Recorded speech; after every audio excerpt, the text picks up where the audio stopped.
Thank you, Stuart. My name is Thierry Soetz. I'm policy advisor at UNDP on global economic governance issues. And I would like to address the issue of policy coherence in global economic governance as a key part of current multilateralism, and the need to strengthen coordination, enhance coordination among informal and formal arrangements. And Sean, if I may, even though I'm a UN staff member, I would like to discuss your argument on the G20 as you defined it as dysfunctional, because it's not my sense, and let me tell you why. G20 emerged to take action in the face of the economic and financial crisis, as we all know, because of two reasons.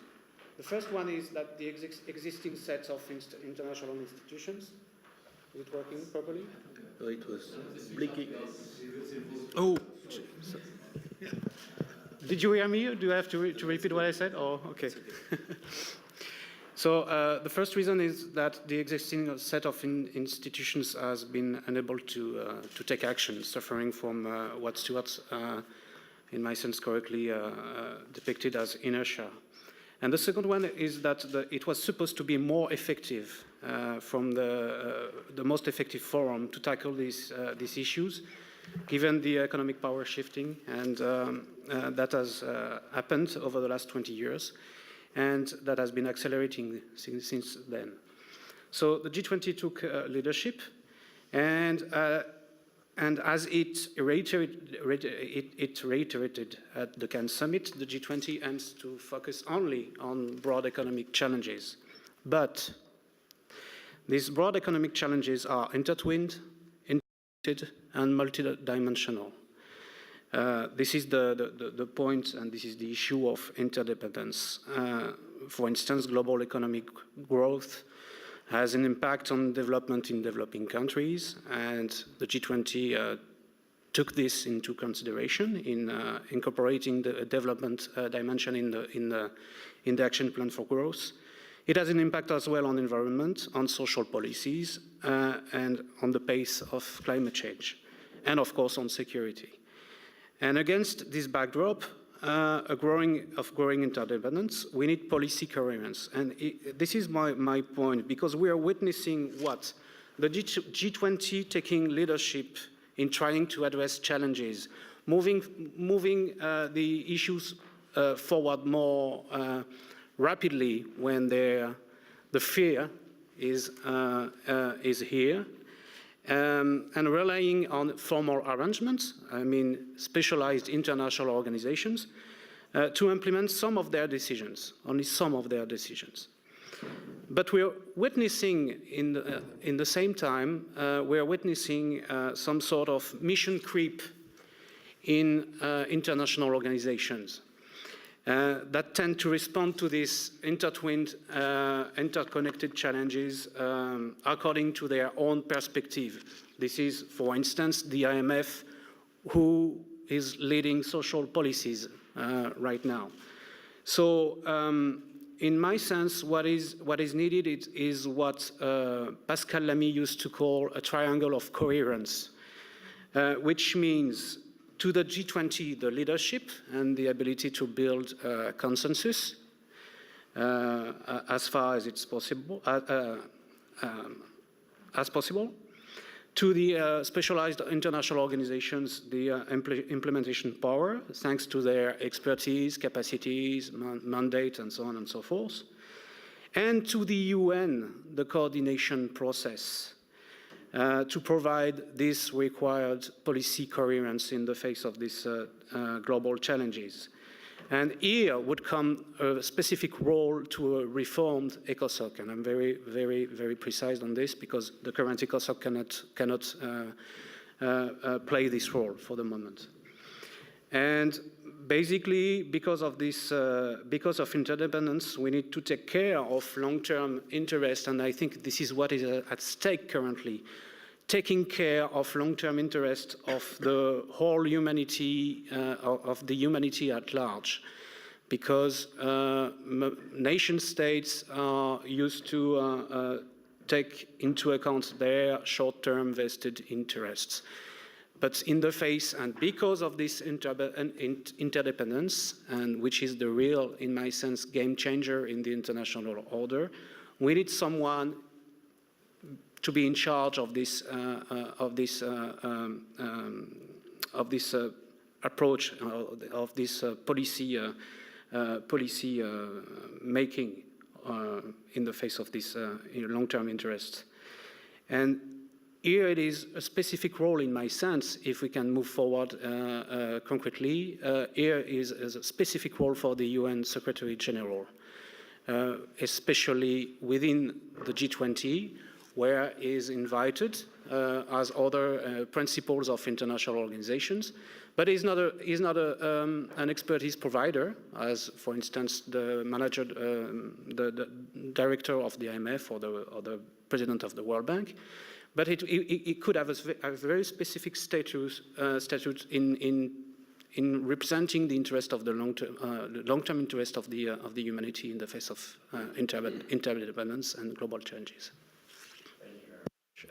Here and then there. Thank you, Mr. Chairman. My name is Tan Yok Cho. I'm the ambassador of Singapore in Paris, but before that, I was the permanent representative of Singapore in Geneva to the United Nations, and also at the same time to the IEA here. And before that, I was deputy to Kishore Mahbubani when he was the ambassador at the UN in New York. So I have had a bit of view of, I can't say I'm an expert, but a little bit of observation of how international organizations work. To some extent, you can say that is related to global governance, certain ways. I mean, there are technical organizations that work very well.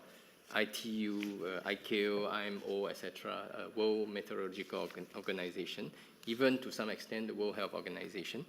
So they do provide some things in the area of global governance. What I'd like to share is more, not so much answers, I don't have answers, but reflections and some observations. And perhaps from there, there may be some hints to possible answers. I mean, if we are talking about global governance, the question is of what and how. I think one of the reasons why we are talking about this is the world is more complex, actually, today.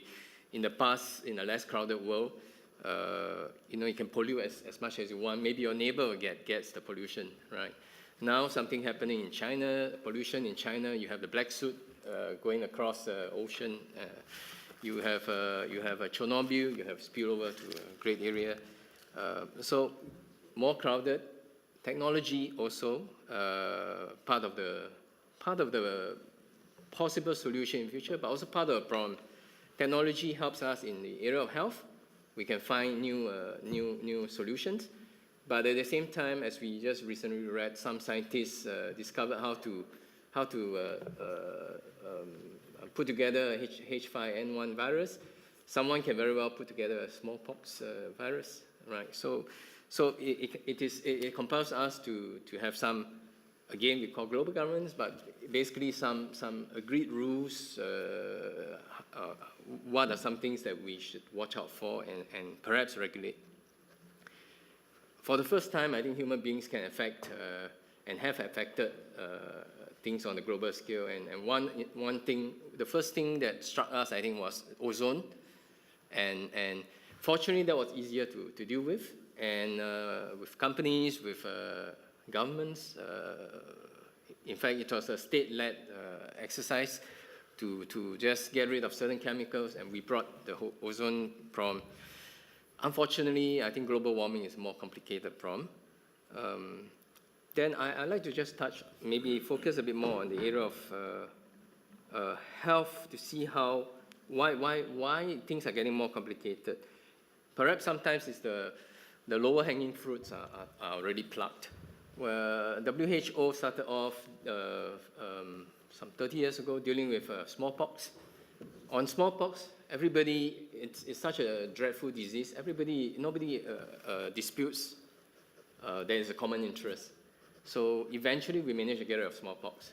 Of course, there's still a question of some countries have stockpiles of that for research purposes that is still not agreed upon to get rid of the last stockpiles, which can cause us problems.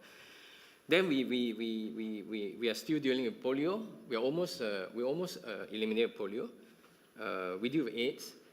And then there are many other issues that countries bring to the WHO, wanting the WHO to address. But the WHO does not have that much funding. And it became a tussle because African countries want gaps, what I call gaps, to be addressed, neglected diseases that affect millions of people in Africa, but it's not felt in the developed world. So the developed world countries are the ones providing the bulk of the money to international organizations. So once you have divergent interests, then we start having problems, and part of this is why I think the ambassador, former ambassador, mentioned G77 and NAM. Part of what G77 and NAM is about is this sense of solidarity of have and have-nots. You know, the way things are governed. In the old days, things were done for everybody's interest. Now, it's harder to define whose interest and how to, you know, the problems of equity come up more and more. Even in the area of climate change, at the end of the day, it boils down to what is equitable. You know, how do you approach equity? Is it by per capita? Is it by history? How much you have how much carbon emissions you have made in the past? I think it's probably